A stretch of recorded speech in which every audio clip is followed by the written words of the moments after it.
പ്രകാശേട്ടൻ എന്തേ ആലോചിക്കുന്നേ? പ്രകാശേട്ടാ, വേണ്ട, എനിക്ക് ചായ വേണ്ട. ചായ വേണ്ടെന്നോ? ഈ രാത്രിയിലോ?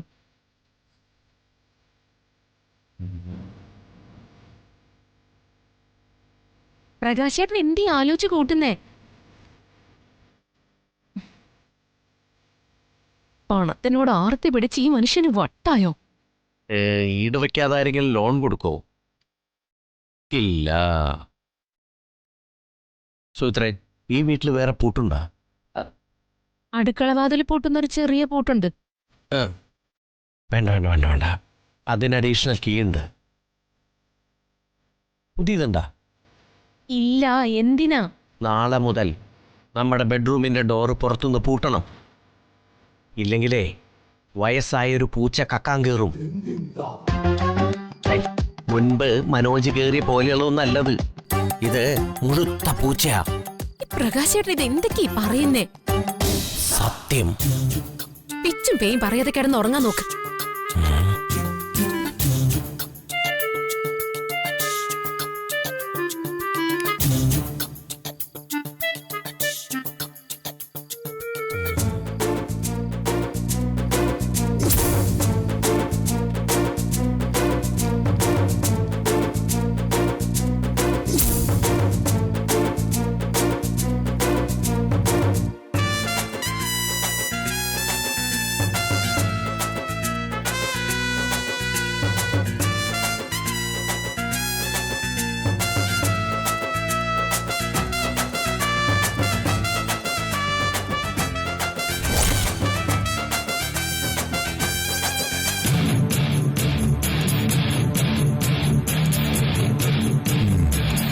നല്ലത്. രക്തം രക്തത്തെ തിരിച്ചറിയുക തന്നെ വേണം.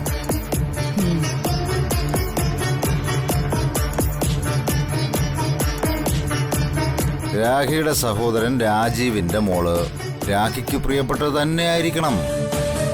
മാത്രമല്ല, തനിക്കൊന്നും മിണ്ടിയും പറഞ്ഞൊക്കെ ഇരിക്കാൻ അവിടെ വേറെ ആരുള്ളത്? രാഖിക്കൊരു കുട്ടിയില്ലല്ലോ. ഉണ്ടോ? ഇല്ല. ഇവിടെ ഞാനടക്കം എല്ലാവർക്കും ദിയ ഒരു ഒഴിയാ ബാധയാണ്. വന്ദനയ്ക്ക് ദിയ പ്രിയപ്പെട്ടവളായിരുന്നു എപ്പോ? അവളുടെ കല്യാണത്തിന് മുന്നേ. പക്ഷേ ഇപ്പോ ജഗന്റെയും വന്ദനയുടെയും ജീവിതത്തിൽ ദിയയ്ക്ക് യാതൊരു സ്ഥാനവും ഇല്ല. ഇപ്പോഴത്തെ സ്നേഹം കൊണ്ട് അവരത് പറയുന്നില്ലെന്നേ ഉള്ളൂ. നാളെ അവർക്കൊരു കുഞ്ഞുണ്ടാവില്ലേ? അപ്പൊ മാധവൻ നായർക്കും ഭാര്യയ്ക്കും വയസ്സായി. ഇനി എത്ര നാളും നോക്കും അവർ ഈ കുഞ്ഞിനെ? അവസാനം ആരും നോക്കാനും കാണാനും ഇല്ലാതെ ഏതെങ്കിലും വീട്ടിലോ ഹോട്ടലിലോ എച്ചിൽ പാത്രം കഴുകി ജീവിക്കേണ്ടി വരും അവൾക്ക്. ഈ സിനിമയിലൊക്കെ കാണുന്നില്ലേ അതുപോലെ. അവളെ ഞാൻ കൊണ്ടുപോകും, നിയമത്തിന്റെ ബലത്തിൽ. മനസ്സിലായില്ല. വന്ദന കുഞ്ഞിനെ കൊണ്ടുപോകാൻ ഒപ്പിട്ട് തന്ന ചില പേപ്പേഴ്സ് ഇല്ലേ, അത് വെച്ച് ഞാൻ കളിക്കും. കോടതിയോ പോലീസ് സ്റ്റേഷനോ എന്തോ ആയിക്കോട്ടെ, ദിയമോളുടെ അവകാശം ഞാൻ നേടിയെടുക്കും. അത് കോടതിയിൽ വില പോവില്ല. ഞാൻ അറിഞ്ഞിടത്തോളം അത് നിങ്ങൾ തമ്മിലൊരു എഗ്രിമെന്റ് മാത്രമാണ്. രാഖിയും സാഗറും അത് വിശ്വസിച്ചിരിക്കരുത്. ഇവിടെ ദിയമോളുടെ കാര്യത്തിൽ രക്തബന്ധം മാത്രം നോക്കിയാ പോരാ. പിടികിട്ടിയോ? അവള് പണം കായ്ക്കുന്ന മരമാണ്. അതനുഭവിക്കേണ്ടത് രാഖി. അറിയാലോ, പണം അതാണ് എല്ലാം. പവർ, പദവി, അധികാരം എല്ലാം. രാഖി മുന്നോട്ട് നീക്കോ, നിന്റെ ഒപ്പം ഞാനുണ്ടാവും. എന്തിനും ഏത് രീതിയിലും. പണമെങ്കിൽ പണം, ആൾബലമാണെങ്കിൽ അങ്ങനെ. ചിന്തിക്ക്. ദിയയെ സ്വന്തമാക്കാനുള്ള വഴികളെ കുറിച്ച് ആലോചിക്കുക.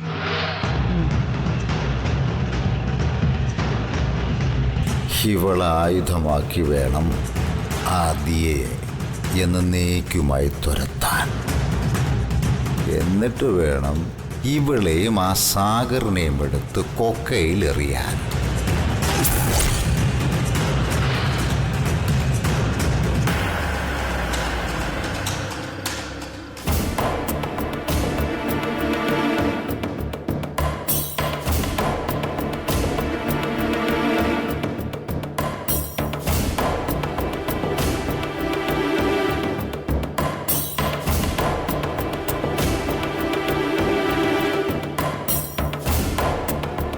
ഇനിയും ഹരിതയുമായി എനിക്ക് വിട്ടു നിൽക്കാനാവില്ല. ഞാനല്ലല്ലോ അവളെ വെറുത്ത് സർവ്വതുപേക്ഷിച്ച് എന്നോടൊപ്പം വന്ന എന്റെ പെണ്ണ്. അവളെ ഞാൻ ഉപേക്ഷിക്കില്ല. അവളെ എനിക്ക് കാണണം, ഇപ്പോ, ഈ രാത്രിയിലും.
സ്കൂട്ടർ വഴിയിലായി.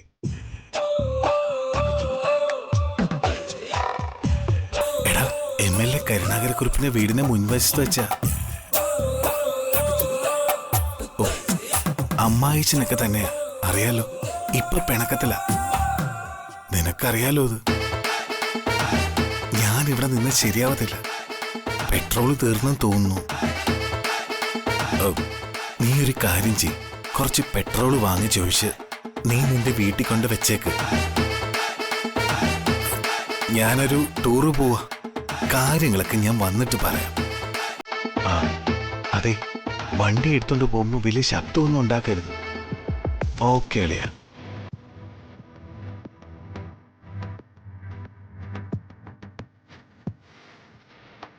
എന്തൊരു മച്ച്.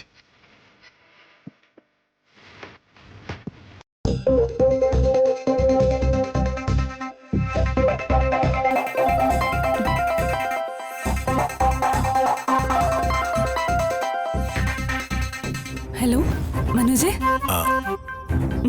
ഞാൻ ഇപ്പൊ നിന്നെ കുറിച്ച് ഓർത്തതേ ഉള്ളൂ. ഹരിതേ, എനിക്ക് നിന്നെ ഒന്ന് കാണണം. എനിക്കും നിന്നെ കാണണമെന്നുണ്ട്.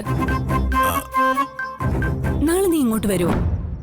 അല്ലെങ്കിൽ വേണ്ട, ഞാൻ അമ്പലത്തിൽ പോകുന്നു കള്ളം പറഞ്ഞിട്ട് ശ്രീകൃഷ്ണ ക്ഷേത്രത്തിൽ വരാം. അതൊന്നും വേണ്ട. പിന്നെ കാണണമെന്ന് നീ അല്ലേ പറഞ്ഞ? കാണണോന്ന് പറഞ്ഞത് ശരിയാ, അതിപ്പ കാണണം. ഇപ്പൊ എങ്ങനെ? ഹരിതേ, ഞാൻ നിന്റെ വീടിന്റെ കോമ്പൗണ്ടിലുണ്ട്. മനോജ്, ഇപ്പൊ എനിക്ക് പുറത്തോട്ട് വരാൻ പറ്റില്ല. പോരാത്തതിന് സെക്യൂരിറ്റിയും. എടാ, വീടിന് ചുറ്റും CCTV ക്യാമറയുണ്ട്.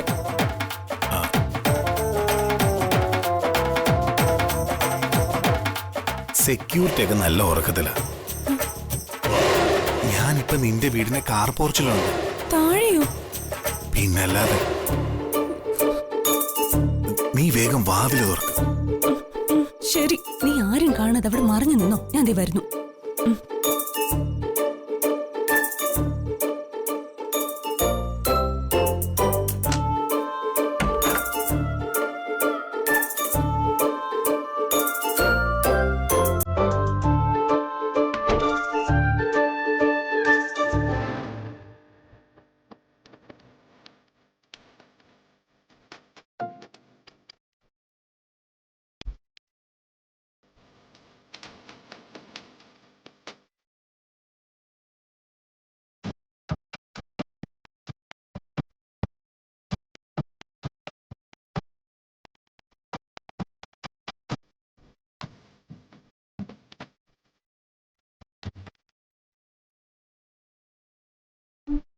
ഇതോടാ അനുജ, ഹരിതേ എല്ലാരും ഉറങ്ങി. നീ വാ, അകത്തേക്ക് പോ. ആ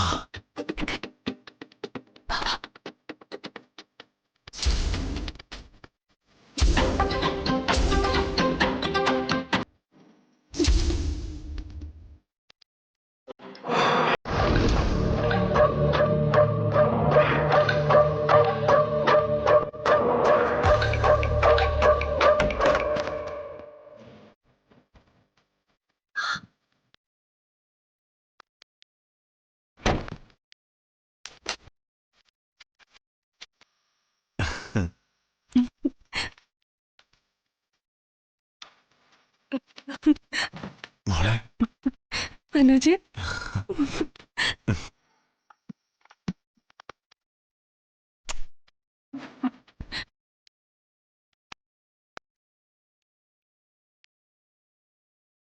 എന്തിനാ എന്നെ ഒറ്റയ്ക്കാക്കിയിട്ട് പോയത്?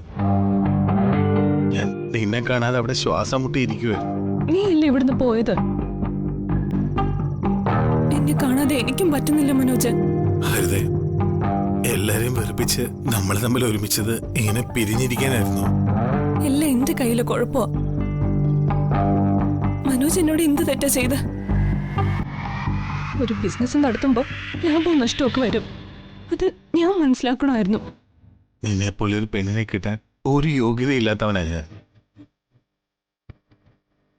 നിന്റെ മുമ്പേ ആളായി കാണിക്കാനാ ഞാൻ ഈ ബിസിനസ്സൊക്കെ നടത്തിയത്. അതുകൊണ്ടാ പലിശക്കടിക്കേണ്ടി വന്നതും പ്രമാണം പണയം വെക്കേണ്ടി വന്നതും ഒക്കെ.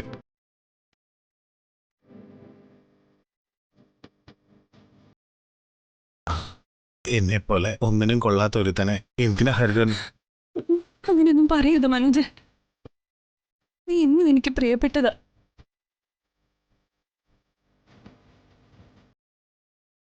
I love you ഹരിതേ.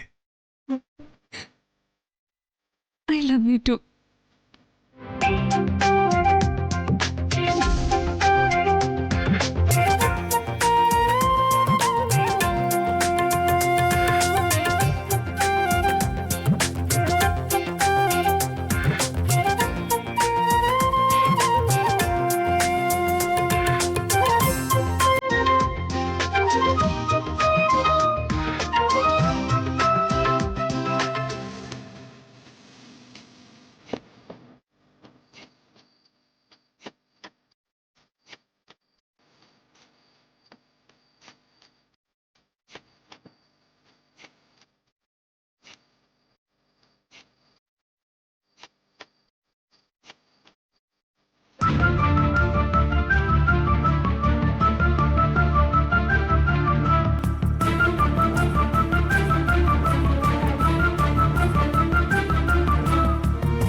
ഇനിയും വരും എന്റെ കുഞ്ഞിനെ തട്ടിയെടുക്കാൻ.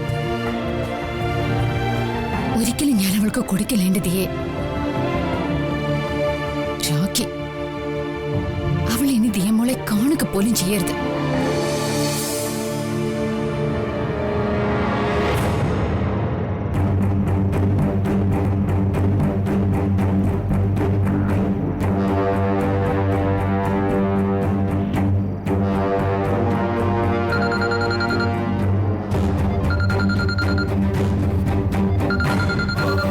മാധവേട്ട, എണീക്ക്. ഫോൺ റിങ് ചെയ്യുന്നു. Phone phone.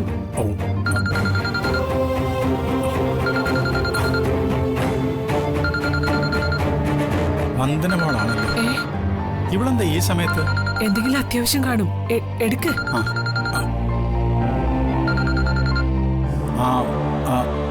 എന്താ മോളെ? അച്ഛൻ ഉറങ്ങിയോ? ആ, ഒരുറക്കം കഴിഞ്ഞു. എന്താ മോളെ, എന്തായി രാത്രിയില്? അച്ഛാ, ദിയമോൾ ഉറങ്ങിയോ? ഓ, അവള് നല്ല ഉറക്കത്തിലാ. ഇപ്പൊ അവളെ വിളിക്കണം. വേണ്ട, ഉറങ്ങിക്കോട്ടെ. എന്താ മോളെ, അവളെ ഈ രാത്രി തന്നെ വിളിക്കണമെന്ന് എനിക്ക് തോന്നിയത്? അച്ഛാ, മറ്റൊന്നും കൊണ്ടല്ല. രാഖിയെ സൂക്ഷിക്കണം അച്ഛാ. അവൾ ഏത് നിമിഷവും വരും എന്റെ കുഞ്ഞിനെ തട്ടിയെടുക്കാൻ.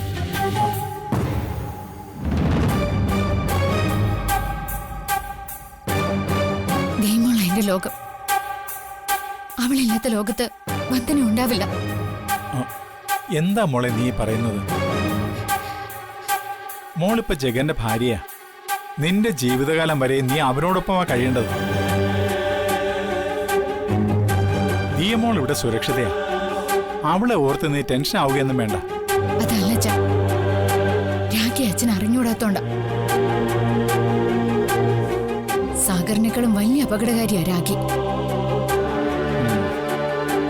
ഒരു കാര്യം തീരുമാനിച്ചുറപ്പിച്ചിറങ്ങിയ പിന്നെ ലക്ഷ്യം കാണാതെ പിന്മാറില്ല. ഇതിപ്പോ എനിക്ക് തോന്നുന്നത് രാഖിയുടെ പിറകിൽ മറ്റാരോ ഉണ്ടെന്നാ.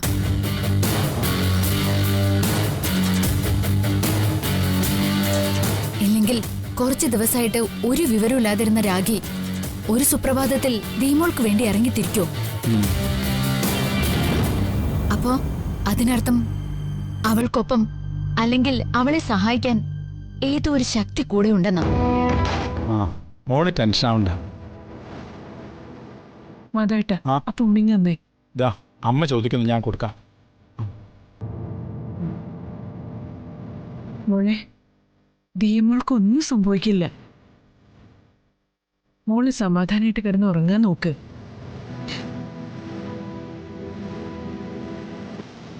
വേണമെങ്കിൽ നമുക്ക് അടുത്ത പോലീസ് സ്റ്റേഷനിൽ ഒരു കംപ്ലൈന്റ് കൊടുക്കാം. വേണ്ടമ്മേ, അതൊക്കെ കൂടുതൽ അപകടമാവും. നീ ആ ഫോണിങ് തന്നെ താ. മോളെ, നീ ഇപ്പം കിടന്ന് ഉറങ്ങ്. നേരം വെളുക്കുമ്പോൾ എന്താണ് വേണ്ടതെന്ന് വെച്ചാൽ അച്ഛൻ അത് ആലോചിച്ച് ചെയ്യാം. ശരി അച്ഛാ. ശരി മോളെ.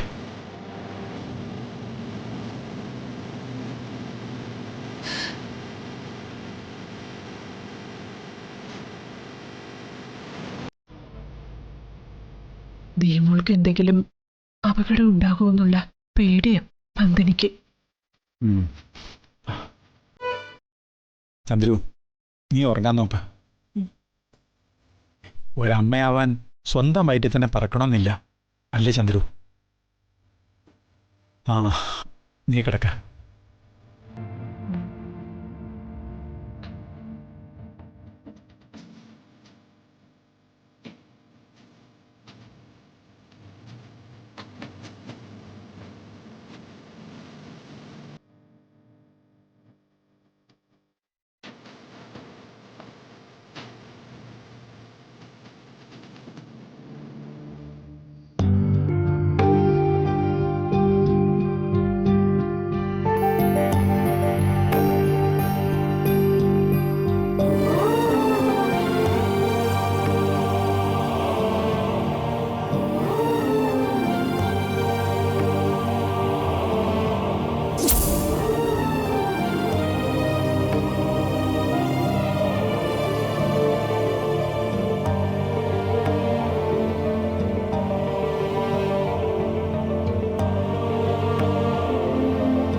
കുറച്ചു നേരം കൂടെ കിടക്കട്ടെ.